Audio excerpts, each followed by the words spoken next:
प्यायन्तु ममाङ्गानि वाक् प्राणश्चक्षु श्रोत्रमथो बलमेन्द्रियाणि च सर्वाणि सर्वं ब्रह्मोपनिषदम् माहं ब्रह्म निराकुर्याम् मा ब्रह्म निराकरोत् अनिराकरणमस्तु अनिराकरणं मेस्तु तदात्मनि निरते य उपनिषत्सु धर्मास्ते मयि सन्तु ते मयि सन्तु ॐ शान्ति शान्ति शान्तिः Om. May all my limbs be strengthened, attain strength. May the body, the mind, all the sensory and motor organs and the life force become efficient, powerful. All is verily the one without second, ever blissful, ever perfect, ever conscious existence itself, the Brahman. Let me never deny Brahman. May the Brahman never reject me either.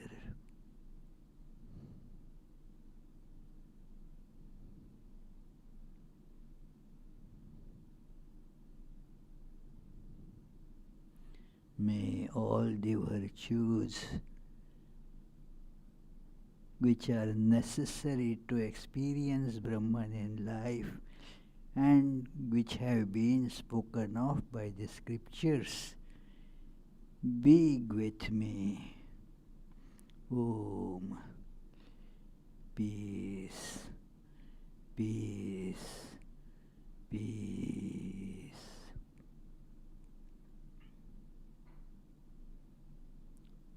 Let us feel the oneness of our existence by going beyond forms.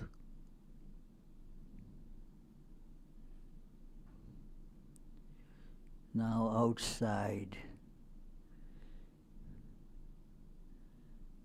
there is lot of snow.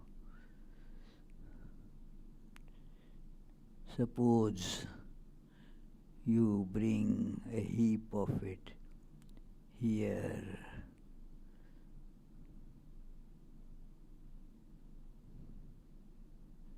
Thousands of particles of snow.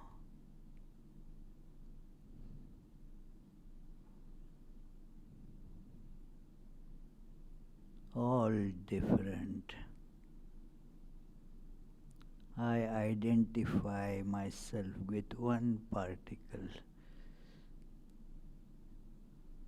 Think I am this shape, this size. This is my height.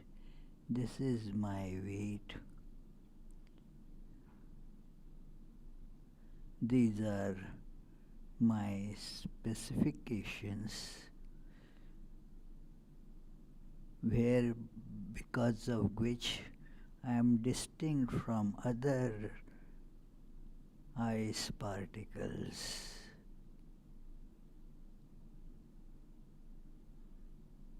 Now with the warmth in the hall,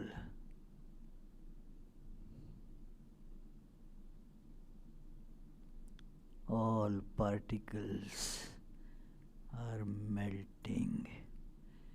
Earlier I used to feel connections with various other particles, like this particle is my mom, this particle is my dad, these particles are my siblings, this particle is my spouse.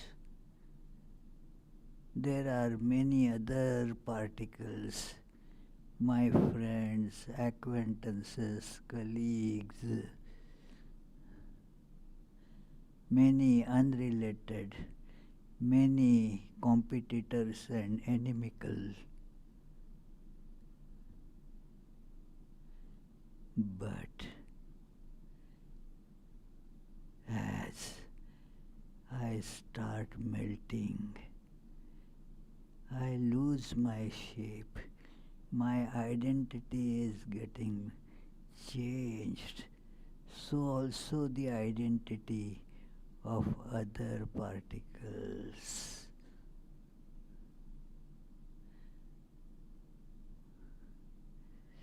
As I see beyond shape, and the melting compels me to do that, I see actually we are all one. We have always been one. It is the illusory, deceptive identification with shape created the distinctions. As we step out of the illusion and see the oneness, the all-pervading Brahman everywhere. One becomes automatically blissful because there is nothing to gain from outside. I am perfect. I have no needs. I have no desires. I am perfection itself. I am peace itself. Om. Peace. Peace. Peace.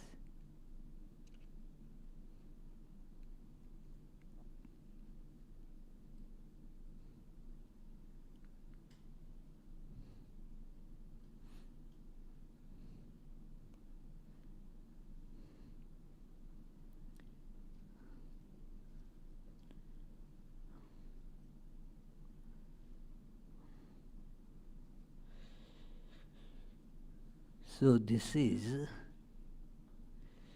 the 227th class, and we shall be discussing today, continuing with the story of lunar dynasty, this Dushyanta and Bharata. So, very important characters in Indian mythology, or actually better to call it Purana rather than mythology. Many have taken very serious objection to this word mythology, because myth means something that is not real, illusory. But that is not exactly the case with these stories. There is an element of reality to it. And so this is called Purana. In Sanskrit, the word Purana means stories of the old. So that is a better description. So let us begin this discussion with our regular opening chant, which happens to be the first verse of this great text. Recite it as loudly as you can. Janmadhyasya yatonvayaditaratashchartheshvabhijñaswarat tene brahmhridaya adikavaye muhyanti yat surayah tejo varimridam yatha vinimayo yatra trisargo mrisha dhamna svena sada nirastakuhakam satyam param dhimahi. That from whom creation, sustenance and dissolution of the universe take place, who is both the instrumental and material cause of it, who is omniscient, is the only one having self-mastery, being the one independent entity, who illumined the mind of Brahma with the Vedic revelation, whose wisdom is the wonder of even the greatest sages, in whom the world of the three gunas subsist, just as the combination of materials like fire, water, and earth subsist in their causes without changing their elemental nature, in whose consciousness there is nothing false. On that truth supreme we meditate. This opening chant is in a very nicely tuned meter called Shardul Vikridit. Translated exactly, it will mean like the dancing of a lion. I have not seen a lion's dance, but that is what the meaning of this Shardul Vikridit means. That it is, and it has a very sonorous, beautifully tuned musical ring to it. So it is, this particular meter is used a lot in various old and even the new literature. Not only Sanskrit, but many other vernaculars in India. Shardul Vikridit. So, very popular. So this is the first mantra of this book is in this particular meter, and as we see the meaning, it praises that one existence, that supreme truth, which alone has the independence. All other things, howsoever we may feel we are independent, we are not. Just this last Monday's tremendous snowfall made us realize that whatever plans we might have made for Monday, I will take the flight to this place. No, we are not really capable of acting on our plans. We are limited. We do not have that independence. It all is controlled by something else much beyond our capacity. This is just a small instance that a simple snowfall disturbed all our plans. So imagine, we rely on various different things, but this supreme truth, the divine, by whose will everything runs, it is independent existence. Only independent existence. Everything else depends on it. It is like we are running in a train, a running train.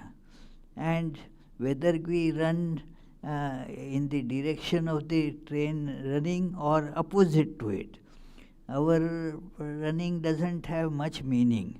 We may get some physical exercise, but we have to go to the same destination. It doesn't matter at all which direction we are running and how much we are feeling that the train, why does it not run faster? In my childhood, I remember I used to hold the window and push it, getting bored in the train sitting for a long time. And why it is not running faster? Okay, let me put my power to it. It doesn't work that way. We are all dependent entities. Let us feel this. This is the only thing which is independent. And so that independent entity, and it is the truth supreme on which this meditation, this whole book is essentially meditation on this supreme truth, the divine. So, we will be today discussing some new stories after last time we discussed the story of Yayati and Devayani. It's a very important story, the Yayati and Devayani, because it brings out this central truth.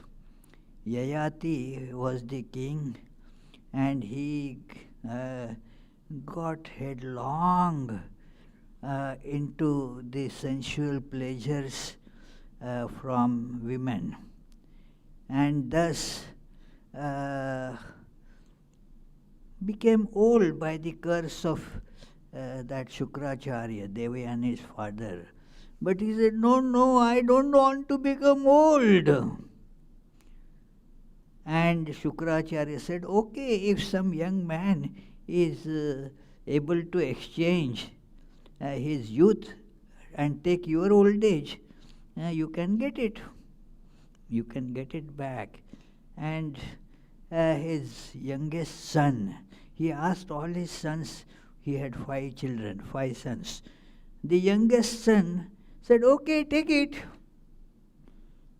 So, and then Yayati, with that borrowed youth, enjoyed the sense pleasures, all the sexual these plays he enjoyed to heart's so-called heart's content, but then realized that no, it cannot be fulfilled. Called his wife Devayani and told, look, not even one man can be satiated by everything that is that this earth can offer. All foods in the world, all animals, all wealth, and all women in the world cannot satiate even one man, because that is not real craving at all. See, one must see this, friends, so that we will not get cheated more. It is, we are thirsty. Imagine we are thirsty. The throat is getting parched by thirst, and we run from one mirage to another mirage, thinking that, oh, let me drink that water. The quantity doesn't matter, small mirage or big mirage. There is no water at all. It is, therefore, Yayati realizes this truth, a very important truth that we should realize, that the running after sense pleasures and they keep on binding us, weakening us more and more. That's all. That's all, friends. This is matter of everybody's mature experience. They do not bring any contentment, but instead of realizing that they cannot bring any contentment, we try to go after similar such uh, illusory pleasure, and yet get cheated again and again. We are actually worse than that mouse. I told you the incident. Uh, we caught a mouse in a trap, and then uh, our Joan, she was very compassionate always. So she did, instead of killing the mouse, she let it out.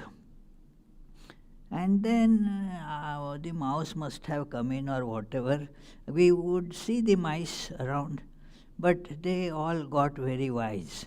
Afterwards, they never got into the trap. So, because they learned the lessons. Human beings, we are, stupid, more stupid than mice. Actually, it is said that the human brain, some neurology researchers, therefore, they take mouse and see the brain, because brain of mouse has lot of similarities with human brain. But in this particular respect, the mice seem to be wiser than human beings. They understood that, well, if I go there, it is gone. I will get caught and killed. So they learn the lesson. Human beings again and again fall in the trap of what Sri Ramakrishna said, that this gold and sex, again and again, thinking that last time I didn't get the perfect pleasure, but this time I will get it. Just delusional ideas. Every time one gets cheated, gets one more this chain around oneself. So Yayati says it cannot even satiate one man. The hunger increases with enjoyment. More enjoyment, you feel that frustration and want to attack the objects more. It doesn't do anything. It is like trying to kill your somebody whom you see is the enemy or intruder. Let me hit that with a big stick. Hit more. It is a shadow. Can you ever kill a shadow by hitting it 5 times, 6 times, 10 times? No. So it is all shadow. We stupids, we go after it. And then he gave such a nice analogy. Just as the fire flares up more when fuel is poured into it, so also more enjoyment poured in the fire of that lust. It just flares up more. There is no satiation. And that is what we see, all types of objects that we run after ultimately brings the frustration. And even that frustration, doesn't come fast enough. We make renewed efforts. There are psychologists who tell, okay, I understand some problem is there, you are feeling frustrated, go to Hawaii for some days and then feel you will get relaxation. That does not at all help. So it is because the problem is different. So it is the important thing is this is to be understood. And then Devayani also understood. His wife Devayani that connections in the world, that is again what Sri Ramakrishna again and again emphasized, I and mine. Connection with body, I am this body. No, it is a temporary connection. Some years ago you were not this body, and this body keeps on changing. Our Tilakji showed me a picture, of his wedding time when he got married. How many years ago? Many, okay. He doesn't want to put a specific. So many years ago. And oh, he looked so very different. So, which body are you? That body or this body or this. Every day you drink a cup of coffee and then you are changed, because that coffee has become your body. So therefore, this I, false idea of I, connection with body is temporary. That connections in the world, then I and then mine, form some kind of connection with other body. This is my spouse, these are my parents, these are my children, and so forth. All this just increasing of the illusion. It is what is mine, you get, on the, like in a big hall. The text gives as if many are gathered in some resting place on the journey. All are going in their own way. There they meet, discuss, say hello, hi, talk a little bit about themselves, and then depart. The connections in the world, they are just like that. It is by chance these connections have come. In many other scriptures of Vedanta, like Yoga Vasishtha, it describes that it is like two logs of wood. By chance, in that in ocean, they from the shipwreck they came together. Another big tide separates them, gone. So that is how our connections in the world are. So don't think anything to be mine. When we say that this is mine, then it is my bondage, that's all. Add one more layer of bondage to ourselves. So this is the, and then Shuka continues with this story. This Shuka is telling this Bhagavatam, and this is one particular, you can call it edition or version of Bhagavatam. There are different, 4 different versions that come in Bhagavatam. But this version that is now going on, it is the King Parikshit. He was convinced that he will be dying in 7 days because of the curse that a Brahmin boy put on him for a reason, for a crime or a wrong thing he committed. Just to recapitulate this story, because 227th class going on for about 6 years now. So, so from time to time we need to look at this connection, that Shuka was a great sage, and Parikshit was a king, very powerful king, the son of the famous that Mahabharata Abhimanyu, Abhimanyu's son. Abhimanyu was son of Arjuna. You must have heard about Arjuna. Arjuna and Abhimanyu was his son, got killed, and Abhimanyu's son was this Parikshita.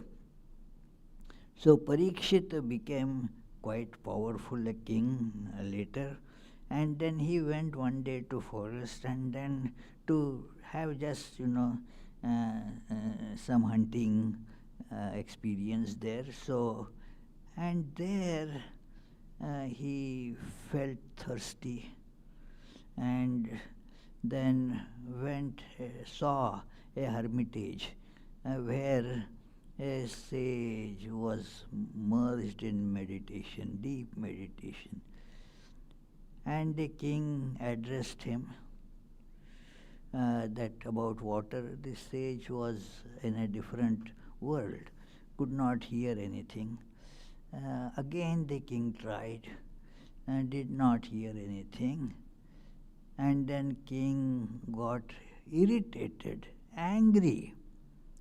And in anger is such a thing that we do think that we regret later. Angry, we see that I shouldn't have said this, I shouldn't have done this. But by that time, the trigger has already been pulled. The bullet, you cannot retrieve the bullet back. So it is like that. So what he did was, there was a dead snake there. And then he picked it up and put it around the neck of this sage who was deep in meditation. And after putting this, he went away, thinking nothing of this. But the son came and was very enraged by seeing that somebody has insulted my father like this. And he immediately instinctively pronounced a curse. Snake has been put, this fellow, whosoever did that,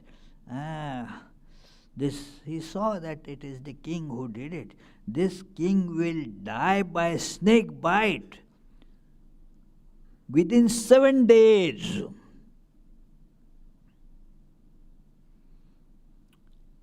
And afterwards, when his father came back to normal consciousness, he told that, oh, I understood that the king has done this, and so in anger I pronounced this curse. The father said, you shouldn't have done that, when you are angry, you lose the sense of proportions.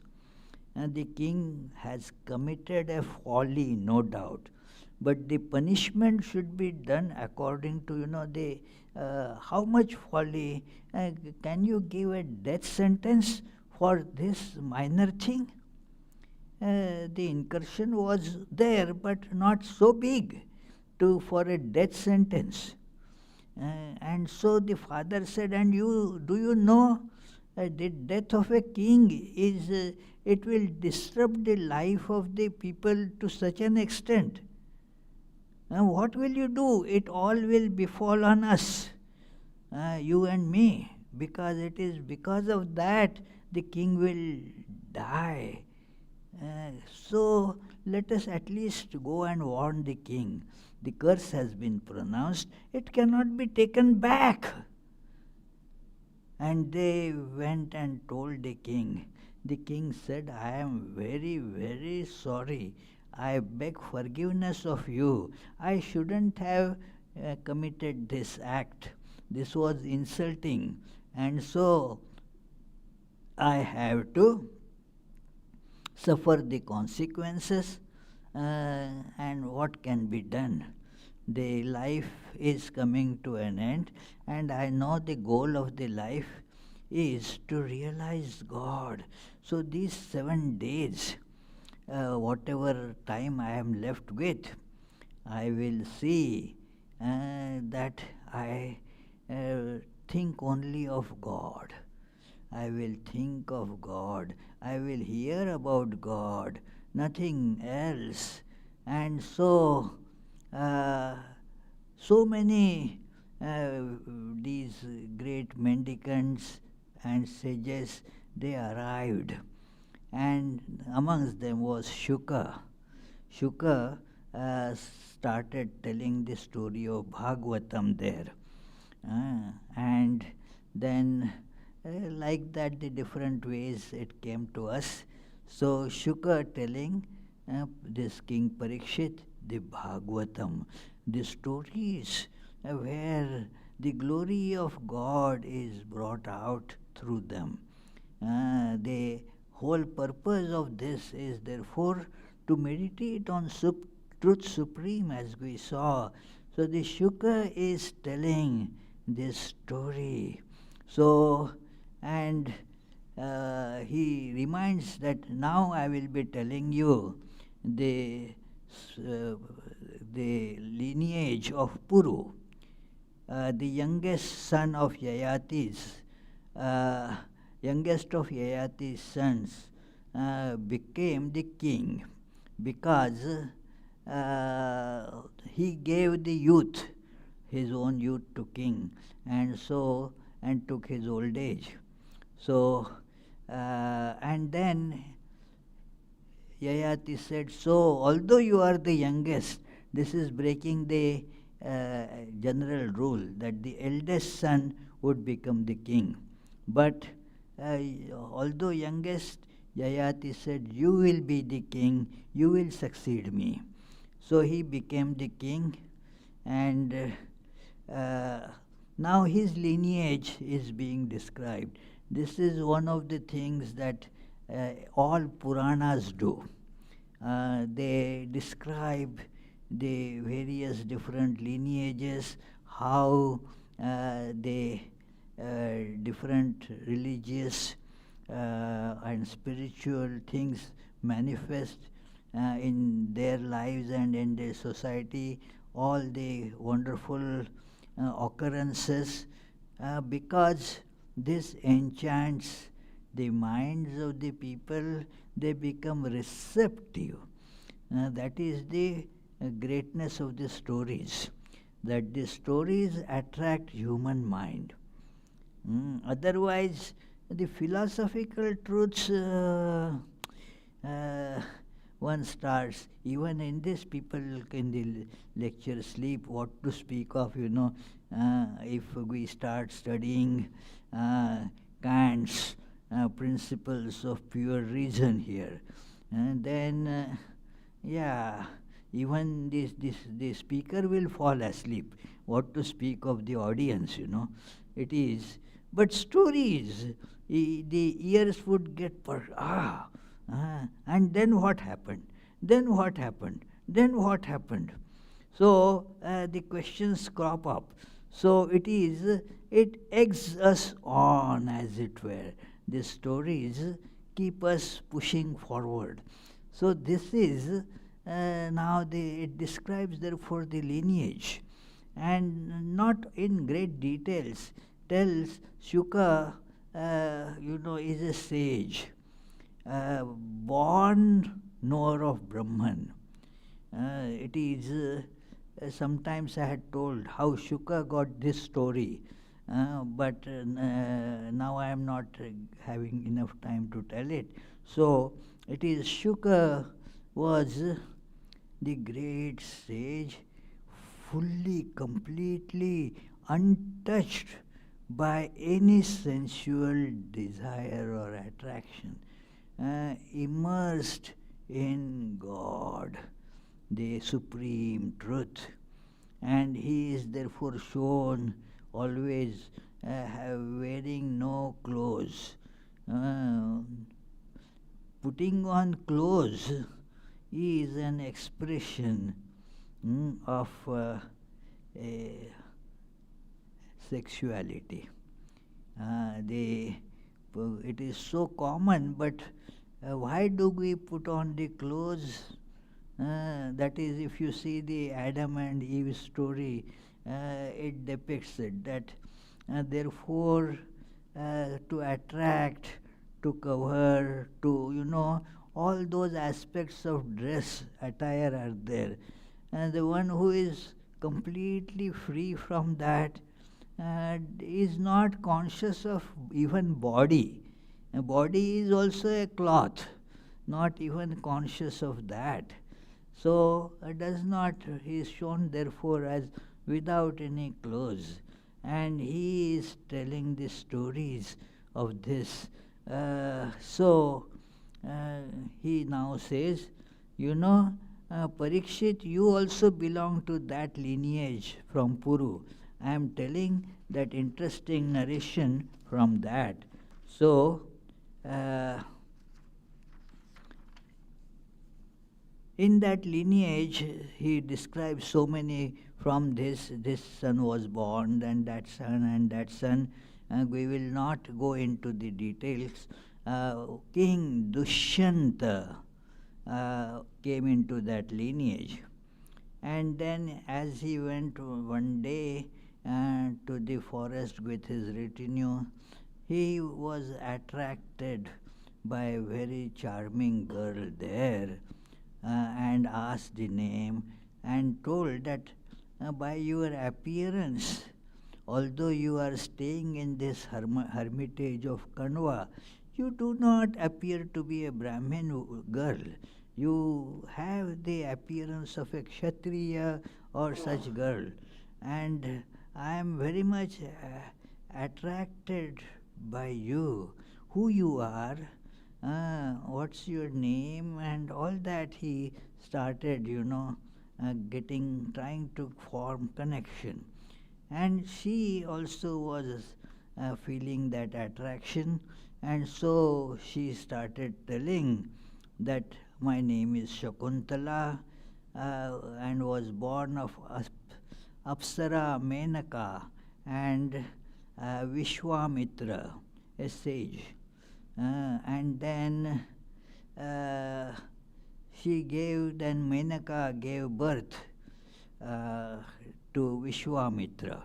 Not with Vishwamitra, she gave birth to this daughter Shakuntala.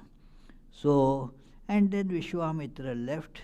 Menaka was afraid of keeping the daughter because she is not earthly dame. She is from heaven. She is one of those apsaras, means the celestial girl.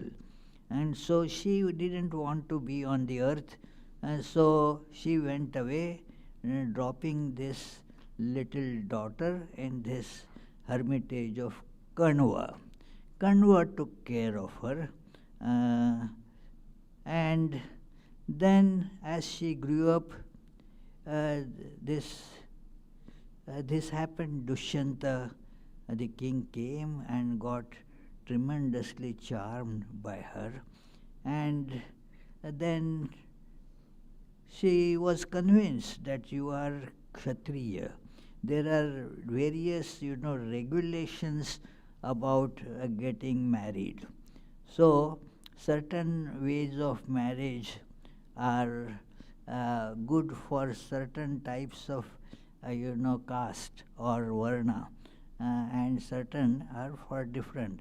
So, when she told about her birth and so forth, he was happy, king was happy, said, so you can have what is called Gandharva Vivaha.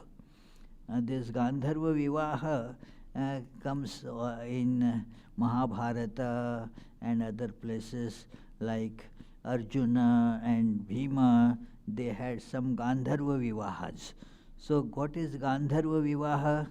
It is just spontaneously the connection got formed, and without any rites, the marriage was just done there, then and there.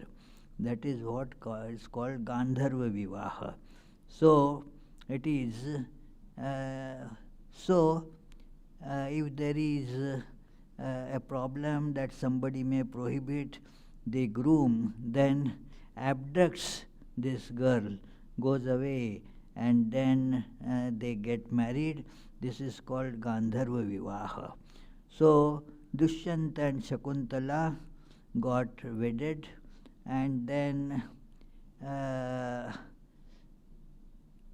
this is allowed for Kshatriyas. This is not allowed for Brahmins. Kshatriyas and other castes, some other castes, they can get married in this manner. Dushyanta gave her a wedding ring. This is not mentioned actually in Bhagavatam. Some part are from some other book. This ring story is not in Bhagavatam. After spending that night with her, he returned to his palace in the capital city and then continued with his regular life. In time, Shakuntala gave birth to a very brilliant looking son. He was named Bharata. From childhood, this boy would capture lions and plague with them. Now, Shakuntala lost the ring in a water stream while bathing in it. This ring was given to her by Dushyanta. In course of time, as the little Bharat grew up a little, this is not properly looked into. So Kanva took Shakuntala and Bharat to the palace of Dushyanta. Kanva was suspicious whether the king will recognize her or not, because this is just a very short meeting and mating, and so and king refused to recognize. Who are you? And you are claiming that this is my son? Any identification you have? I must have given you the ring if married. Do you have it? She said no, she lost it. But then Bhagavatam says that there was a voice heard by everybody in that court that this is your son. Accept them and treat them properly. So this is what happened, that it is how Bhagavata describes. Let us read it. In due course, Shakuntala went to the palace of her husband along with her son of unbridled prowess, who had an element of divinity in him. He was very bright, shining face, shining appearance, and had the capability of playing with lion. You can't think of it, a child capturing lions and playing with them. So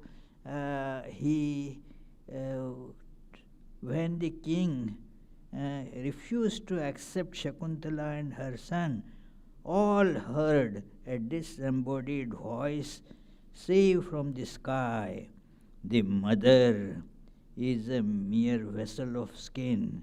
The child belongs to the father." Now this is the old thinking. Many modern women will not at all agree with this. So it is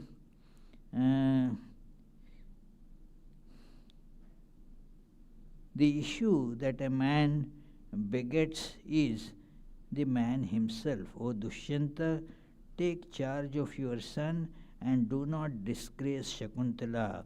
A son who continued the ancestral line can lift the father from the sphere of Yama. You have begotten this boy. Shakuntala has spoken the truth. So this voice was heard by all. And then that was nothing further, no explanation was needed.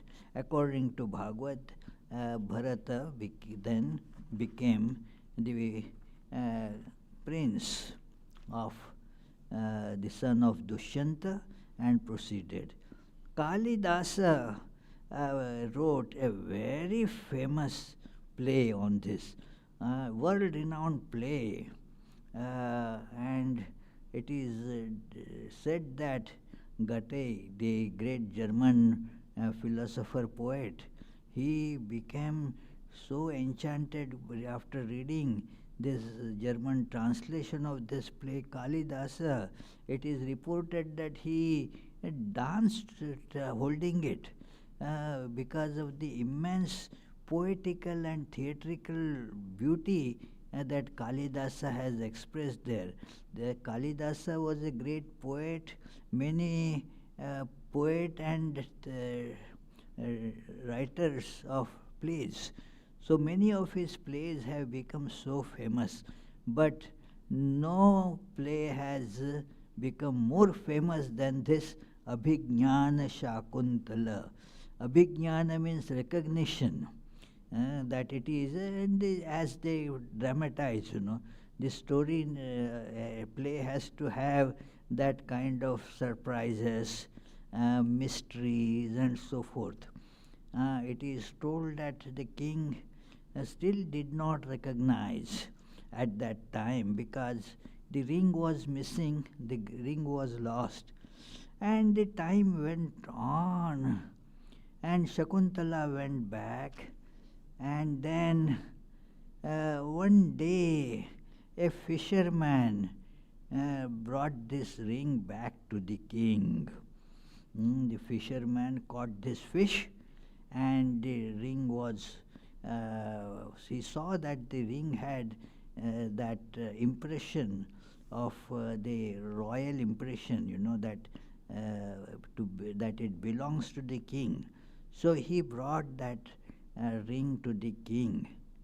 As soon as the king seized the ring, everything was remembered.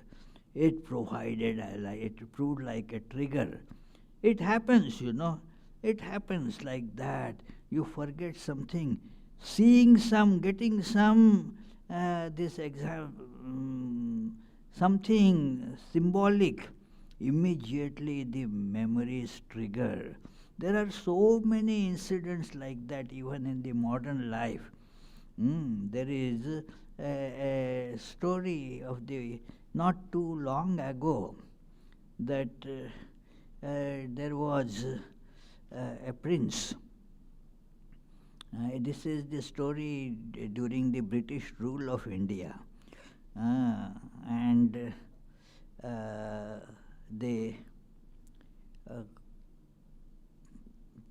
the prince was to become the king, but his father had passed away. The prince was still minor, so uncle was taking care of him.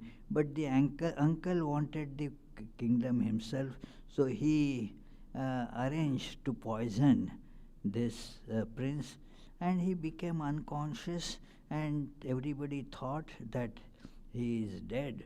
And this is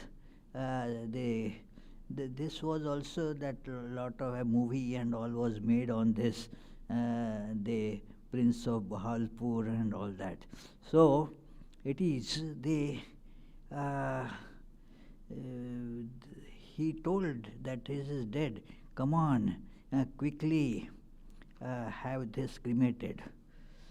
And then they took, and on the way, a very heavy rain came, and then these people who were charged with, this cremating this, they kept that corpse with the, that substrat supports, and then after keeping that, they ran to a shelter. And with this water falling, this prince got, as it were, life. He had forgotten everything though, because the impact of the poison made him forget what is this. And then he just stood up. Seeing him stand up, all those they who had brought this corpse, what they thought to be corpse, they ran away and told that uncle that, oh, we cremated him. And so the uncle announced and became the king. In the meantime, this prince, he had forgotten everything.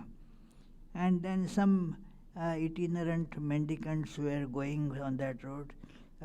They said, okay, come with us. And he joined them. He became a mendicant himself. And years rolled on. They were itinerant, going to different places and all that. Then many years passed like that. And then one day, as he and others were, going on that, he saw that railway station of that particular town that he grew up, where he grew up.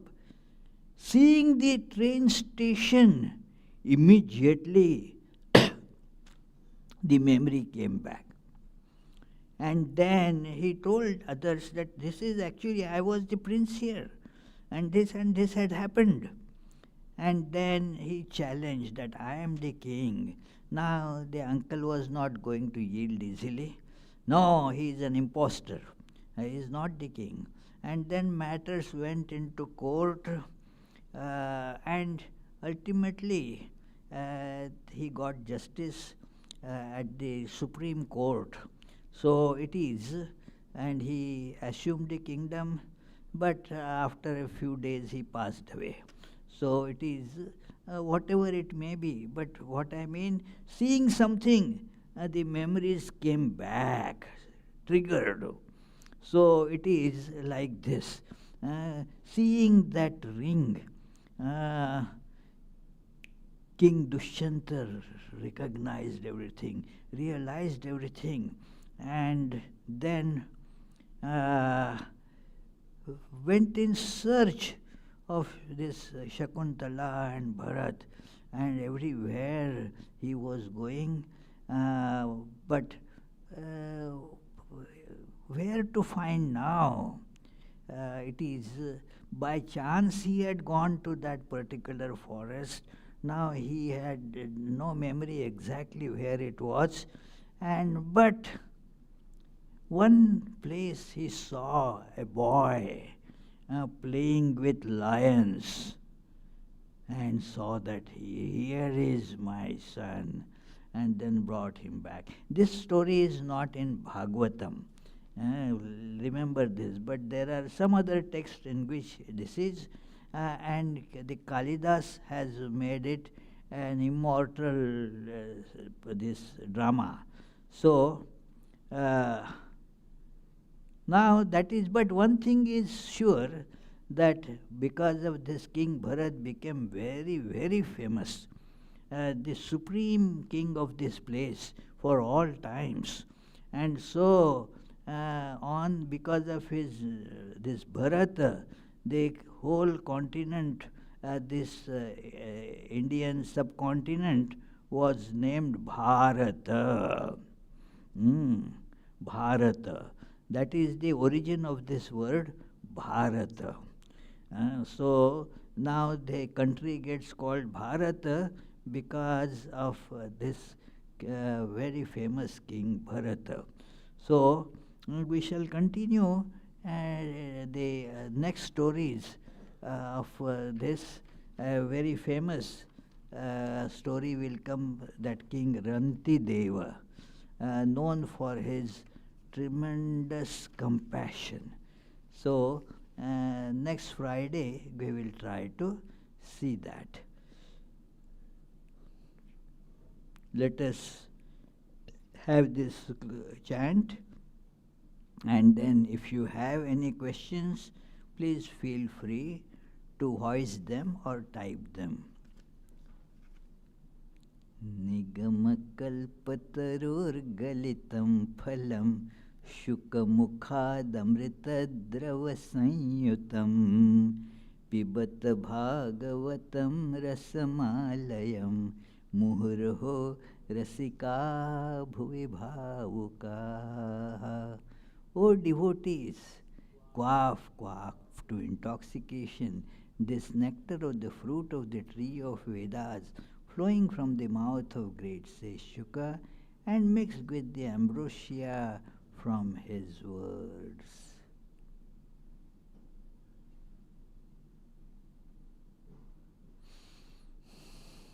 Any questions?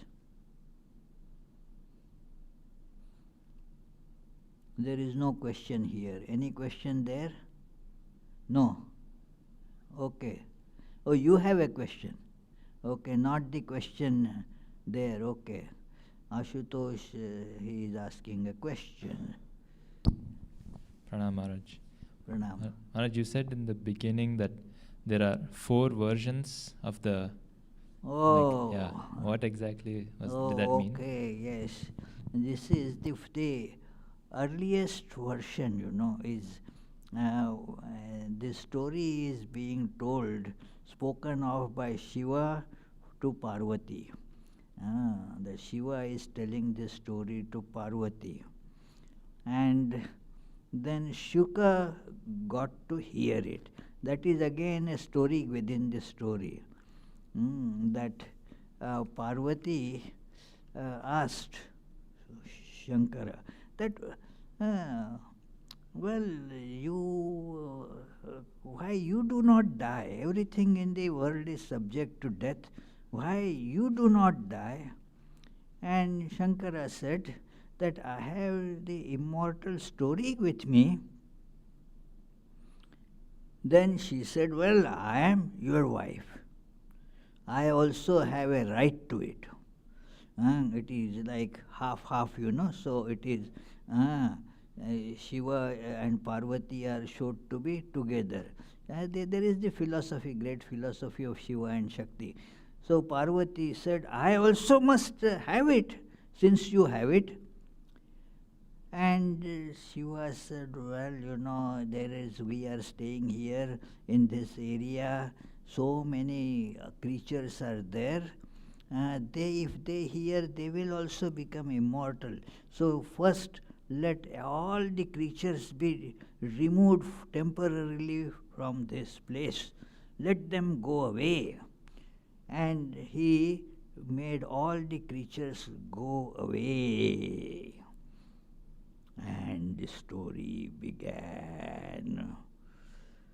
But an egg was there.